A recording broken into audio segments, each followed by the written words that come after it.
Boa noite a todos. Hoje nós vamos falar a respeito ainda da ação penal, mas relativamente aos tipos de ação. Então, nós vamos falar hoje de alguns institutos ou de algumas condições específicas para alguns tipos de ação. No caso da ação pública condicionada à representação ou à requisição, é importante esclarecer que esses dois tipos, essas duas condições, elas constituem o que se chama de condição de procedibilidade da ação penal pública condicionada, ou seja, são condições para o exercício dessa ação. Porque nós temos as chamadas condições genéricas, que estão lá no 395 do Código de Processo Penal, e essas condições genéricas estão relacionadas com a tipicidade do fato, quando se fala da questão da possibilidade jurídica do pedido, que tem sido muito questionada atualmente em face do processo civil novo. E nós temos também a questão do interesse de agir, da justa causa, de não ser inepta a inicial e várias outras condições. Então, nós temos relativa à legitimidade para a propositura da ação, que no caso pode ser do Ministério Público, no caso de uma ação pública, e do particular, o ofendido ou seu representante legal, que pode ser representado por um defensor, por um advogado particular, no caso aí da ação penal de iniciativa privada. Então, essas condições que estão traduzidas aí pela representação ou pela requisição do ministro da Justiça, elas se traduzem, como eu disse a vocês, nessa condição de procedibilidade da ação, ou seja, condições que, além daquelas condições genéricas, da tipicidade do fato ser antijurídico, ser típico, ser culpável, da questão desse fato da pessoa ter a legitimidade para propor esse tipo de ação, legitimidade para figurar no polo ativo, tanto quanto no polo passivo, que se refere à pessoa em face de quem se está demandando. E nós temos também a questão do interesse de agir, que no caso está traduzido no fato de não existir nenhuma causa de extinção de punibilidade e de existir uma adequação, proporcionalidade desse pedido para que ele seja na realidade apreciado.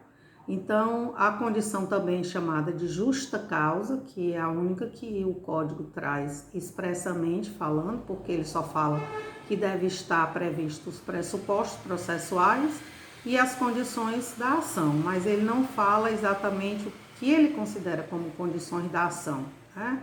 Ele já falava isso no antigo artigo 43, que foi revogado. E nós temos aí, como eu disse a vocês, a justa causa, ela está significando um mínimo de lastro probatório que se deve ter para a propositura da ação, ou seja, para se propor qualquer tipo de ação penal, não basta apenas você querer propor essa ação penal, basta que você tenha por base um mínimo de provas para que essa ação possa ser proposta. Então, essas são as condições genéricas. E as condições específicas da ação penal, no caso a ação penal pública condicionada, são a representação e a requisição do ministro da Justiça. Como eu já disse a vocês, quando no Código Penal, no artigo que trata da tipificação da conduta, tiver a disposição que fala somente se procede mediante representação nestes casos, então significa que esse tipo de ação é uma ação pública, mas que ela depende de uma condição, de uma autorização do particular, que no caso é a representação do ofendido.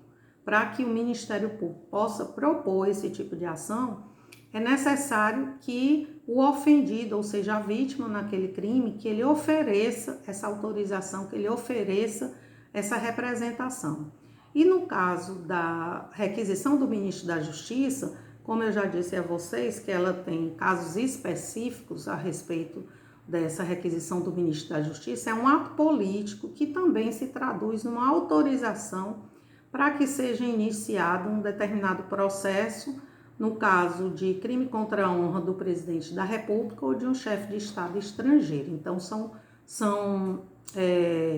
essa requisição, ela está ela é referente a casos específicos. Esses 2 casos especificamente dependem dessa autorização do ministro da Justiça para que o Ministério Público possa exercer o seu mistério e propor ação penal nesses casos.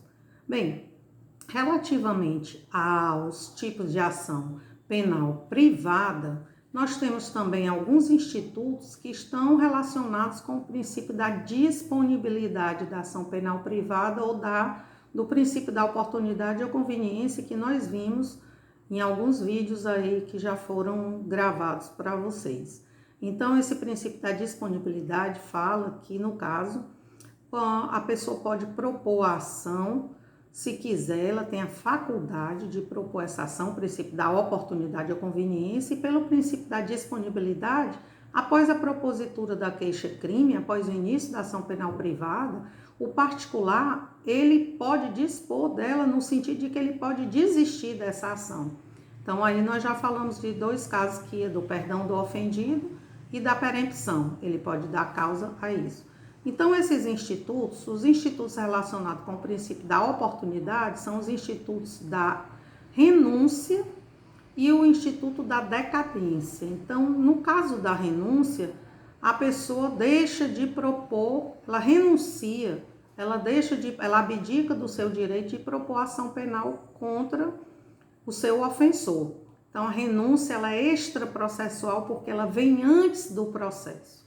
E no caso aí, nós temos também a decadência, sendo que a decadência é a perda do direito de iniciar uma ação penal contra a pessoa, de se processar alguém pela perda do prazo, que no caso da ação penal privada, esse prazo para a propositura da ação é de 6 meses a partir do momento em que a pessoa tem conhecimento de quem é o autor daquele fato delituoso. Isso aí está consignado no artigo 38 do Código de Processo Penal. Em relação ao perdão e à perempção, são 2 institutos também de ação penal privada que se verificam após a propositura da queixa-crime.